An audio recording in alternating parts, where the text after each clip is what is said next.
Suatu malam dalam sebuah daerah. Nampak dari kejauhan sangat indah dan nyaman. Udara begitu dingin dan membuat semua orang merasa lebih baik segera masuk ke kamar tidur masing-masing.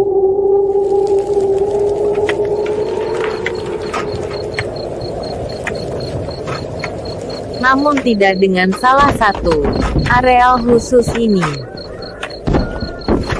Terdengar dari jauh, ada suara-suara manusia yang sedang melakukan kegiatan yang tidak pada umumnya.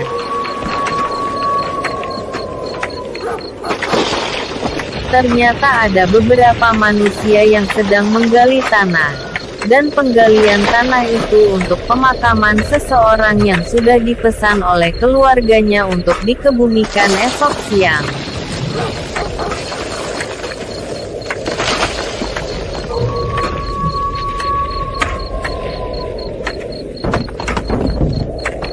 Tukang gali kubur itu sudah bekerja secara turun-temurun. Dan anak-anak keturunannya para penggali kubur itu selalu diterima oleh para pengurus pemakaman karena tradisi itu sudah begitu melekat di sekitar daerah itu.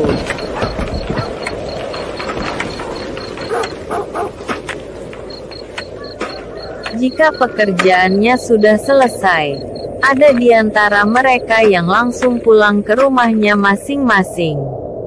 Tapi dalam gambar terlihat masih ada 2 orang yang tersisa dan sedang asik duduk mengobrol.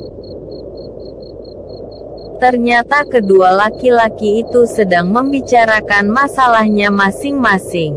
Dan masalah itu tentang keluarga dan pacarnya. Karena salah satu dari mereka masih bujangan. Safei bercerita bahwa istrinya yang sangat dia cintai selalu saja marah-marah jika pulang ke rumah tidak membawa makanan ataupun barang yang dipesannya sebelum berangkat kerja. Padahal istri Safei tahu kalau dia kerja hanya mendapat uang dari gaji bulanan yang tidak seberapa. Sedangkan uang tips yang didapat akan ada jika proses penguburan selesai. Dan itu juga jumlah pemberian yang tidak tetap, tergantung kemurahan hati dari para keluarga yang sedang berkabung. Dan yang lebih mengerikan adalah, istri masih dalam keadaan hamil tua, di mana Safei nanti pasti akan membutuhkan uang banyak, untuk persiapan anak ketiganya yang akan lahir. Tapi pertengkaran terus terjadi dan terjadi lagi. Hampir setiap hari Safei terima cacian dan makian dari istrinya. Istri Safei berkata bahwa dia adalah laki-laki terbodoh yang pernah dikenalnya. Dan istri Safei selalu merasa menyesal telah menerima Safei sebagai suaminya. Miskin, tidak berpendidikan, tidak memiliki warisan dan sebagainya. Semua kata-kata yang menyakitkan dari istrinya Safei telan bulat-bulat, karena Safei merasa semua yang dikatakan istrinya adalah kenyataan. Dan setelah Safei terdiam lalu menarik nafas kemudian memandang tajam teman ngobrolnya itu, Rojak. Rojak kaget dan mulai gugup lalu mulai bercerita bahwa dia memiliki seorang kekasih yang sayang dan baik hati. Tapi kekasih yang baik hati itu ternyata hanya baik di depan matanya. Safei diam dan bingung. Bagaimana Safei memahaminya jika kekasih Rojak memiliki kepribadian ganda? Dengan tanpa semangat, Rojak melanjutkan ceritanya, bahwa dirinya telah disakiti dan dikecewakan oleh orang yang dia sayangi di dunia ini. Rojak dengan giat mencari uang yang banyak agar bisa membelikan apapun yang diinginkan oleh kekasihnya itu. Saat Rojak tidak punya uang, maka Rojak tidak akan datang ke rumah kekasihnya. Tapi jika Rojak sedang banyak untung dari uang tips yang diberikan oleh pengunjung, baru Rojak akan datang untuk wakuncar sekalian menyiapkan uang sebanyak-banyaknya. Setelah sampai di rumah kekasihnya, Rojak langsung diajak ke mall untuk membayari apa yang kekasihnya inginkan. Sebenarnya Rojak sadar bahwa ia sedang dipermainkan. Tapi cinta itu buta. Jadi walau duit Rojak habis untuk membayar bonbon semua pesanan kekasihnya, semua itu tidak masalah. Asal kekasihnya selalu dekat dengannya. Safei manggut-manggut dan kagum dengan Rojak yang begitu sabar dan ikhlas kepada kekasihnya. Tapi Safei terkejut melihat wajah Rojak yang tiba-tiba saja berubah menjadi ganas menakutkan. Ada apakah yang sebenarnya terjadi? Rojak berkata sambil terbata-bata, bahwa dia melihat dengan mata kepala sendiri kekasihnya yang disayanginya itu sedang bermesraan dengan pria lain. Tanpa sengaja Rojak hendak mampir ke rumah kekasihnya. Tapi di tengah jalan Rojak melihat kekasihnya sedang dibonceng motor dengan seorang lelaki dan berpegang mesra. Rojak segera bergegas ke rumah kekasih dan menunggu kekasihnya pulang. Tapi sudah larut malam sang kekasih tidak kunjung tiba. Alhasil hingga pukul 2 pagi barulah kekasih Rojak kembali sambil terdengar tertawa manja dari kekasihnya kepada laki-laki itu. Rojak segera menghadangnya, tapi kekasihnya malah marah dan berkata bahwa Rojak adalah seorang pemuda miskin, masa depan suram dan lain sebagainya. Rojak sangat terpukul dengan caci maki kekasih yang sangat dia sayangi itu. Dengan marah bercampur kecewa Rojak segera berlalu dari tempat itu sambil diiringi ketawa sang kekasih yang kian menyakitkan. Maka cocoklah Safei dan Rojak telah menjadi korban dari kejahatan cinta. Kejahatan cinta yang palsu. Kejahatan cinta yang penuh dengan kepura-puraan. Dan tanpa disadari, cerita mereka didengar oleh makhluk halus yang jahat. Setan. Setan itu tertawa senang mendengar cerita kedua laki-laki itu.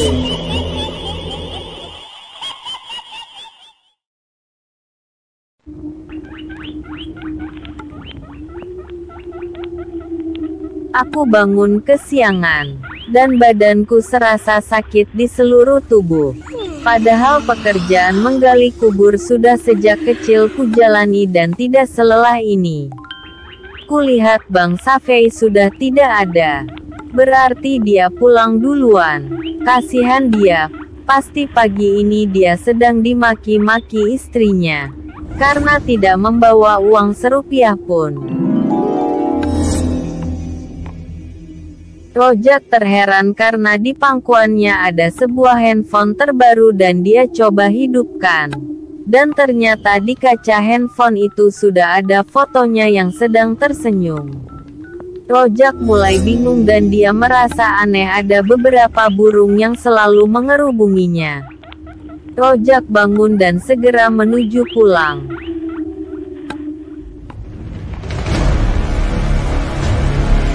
Sesampai di rumah, Rojak merasa ada sesuatu yang aneh. Tapi entah apa Rojak belum bisa mengartikannya. Rojak mulai panik, karena dia bingung. Kenapa pagi hari yang cerah ini tiba-tiba ada petir yang tidak berkesudahan. Rojak segera berlari masuk ke dalam rumahnya.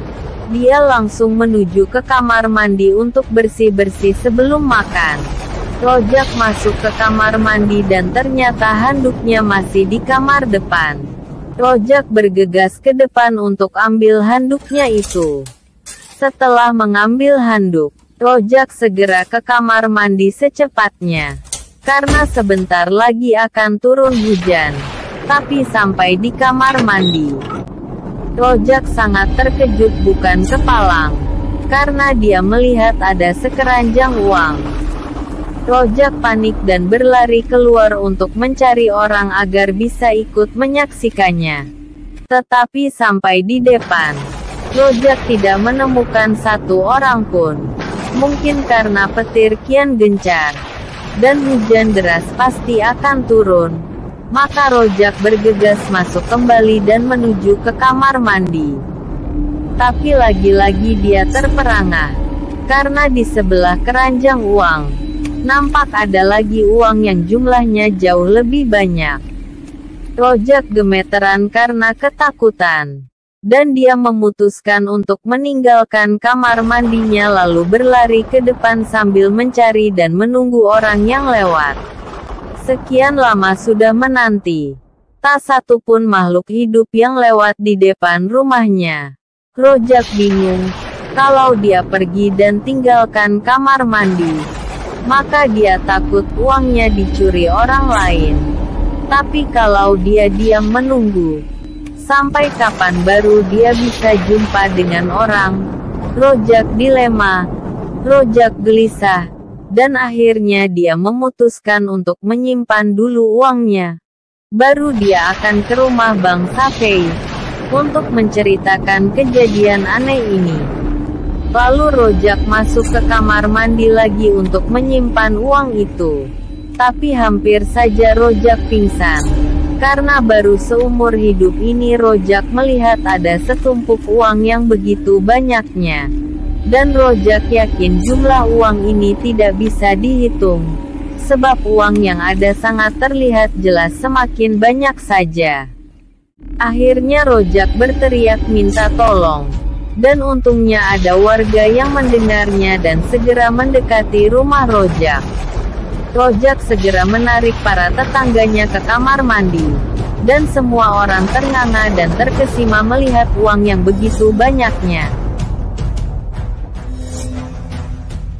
Singkat cerita, Rojak menjadi sangat terkenal dan sangat dermawan. Rojak membagi uang kepada siapapun juga, dan semua orang setiap harinya berdatangan ke rumahnya. Hingga polisi pun telah menjaga agar tidak terjadi hal-hal yang tidak diinginkan. Tapi ada satu orang yang tidak datang ke rumah Rojak, yaitu Bang Safei. Rojak bertanya-tanya, apakah Bang Safei mendapatkan hal yang sama?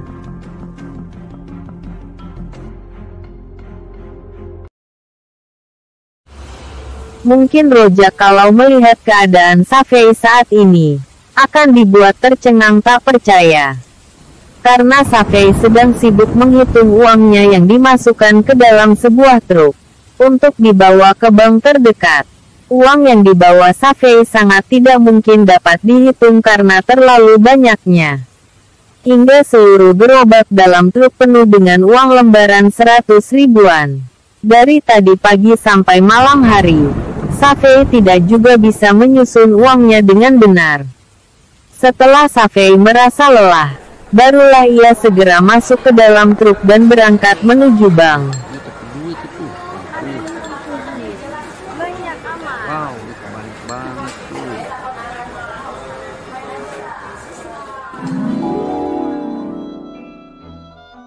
Beberapa hari kemudian, Safei membeli rumah mewah, mobil mewah, dan semua isi rumah yang serba mewah, hingga membuat istri Safei bahagia dan sayang sekali kepada Safei.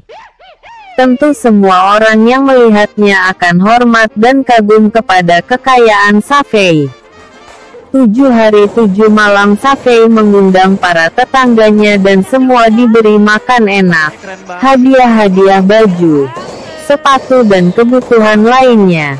Serta tidak lupa memberi mereka uang yang cukup membuat kaget bagi yang menerimanya. Luar biasa bangga dan bahagianya istri Safei. Hingga kebahagiaan ini terus berjalan tanpa batas. Keren banget itu. Namanya siapa, Nak? Mari kita coba beralih kepada Rojak. Dan loh, ternyata dia juga tidak kalah hebatnya. Sama-sama membeli rumah mewah, mobil mewah dan beberapa isi rumah yang harganya super mahal. hingga membuat kekasihnya klepek-klepek tanpa syarat, langsung menerima lamaran kekasihnya yang kini sangat kaya raya itu.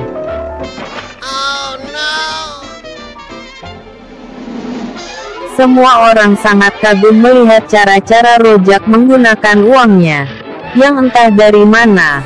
Orang-orang sudah tidak lagi peduli, karena semua sudah merasakan nikmatnya uang Rojak dan istri barunya yang sangat royal itu. Siapapun tidak akan terbayang jika cara Rojak dan istrinya membeli bahan pangan menggunakan truk besar dan masuk ke dalam mall. Karena Rojak orang yang sangat kaya raya, semua peraturan bisa diatur dan para pengelola tergopoh-gopoh meladeni suami istri itu bagai raja dan ratu terkaya yang ada di dunia ini. Sesampai di rumahnya, semua orang sekampung keluar rumah menyambutnya dan semua berlari kecil mengikuti truk yang penuh dengan muatan sembako itu. Semua bersorak kegirangan. Semua orang tahu pasti bahwa sang Raja Rozak pasti akan membagi-bagikan sembakonya. Dan benar saja, sang Raja Rizal langsung berteriak bahwa semua orang boleh mengambil sembako yang ada di truk itu sepuas-puasnya. Tentu saja orang-orang kampung itu berteriak histeris dan berebutan mengambil sembako itu dari truk yang sudah dibuka pintu belakangnya.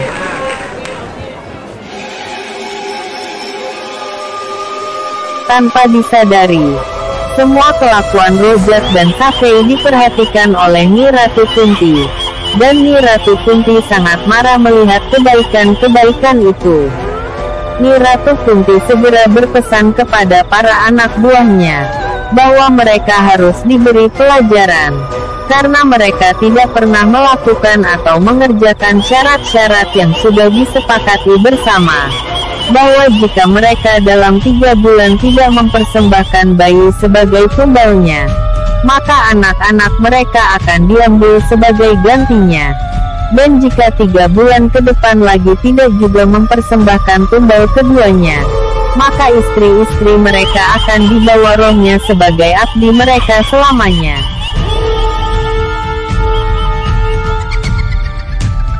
Safei dan Rojak sama-sama tahu dan ingat akan perjanjian itu.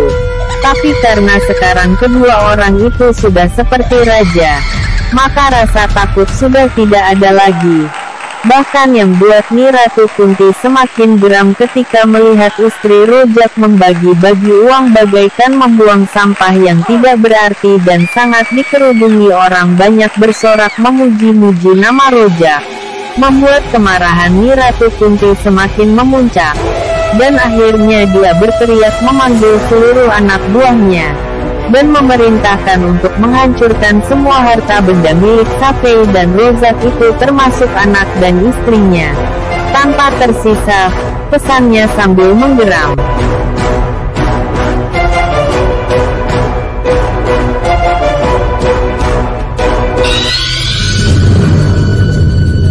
Pasukan Nyi Ratu Kunti segera beraksi, dimulai dengan mengambil nyawa anaknya Safei yang sangat disayanginya itu.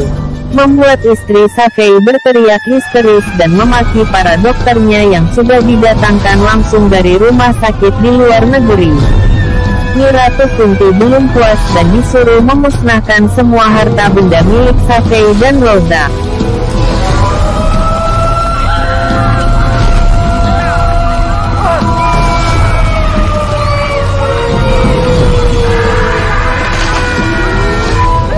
Kemudian Nyi Ratu Kunti juga memerintahkan segera membunuh istri-istri para abdinya itu.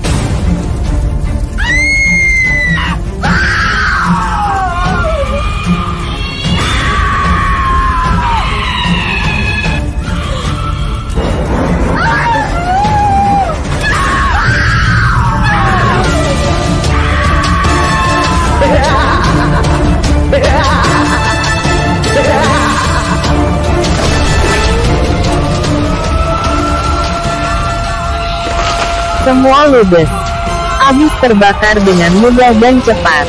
Karena memang Safei dan Rozak mendapatkan semua itu juga dengan mudah. Jadi hilangnya juga mudah. Begitulah hukum alam menyatakan alasannya. Safei dan Rozak bingung harus bagaimana. Mau mengadu kepada sang pencipta, dia malu dan takut tidak diterima.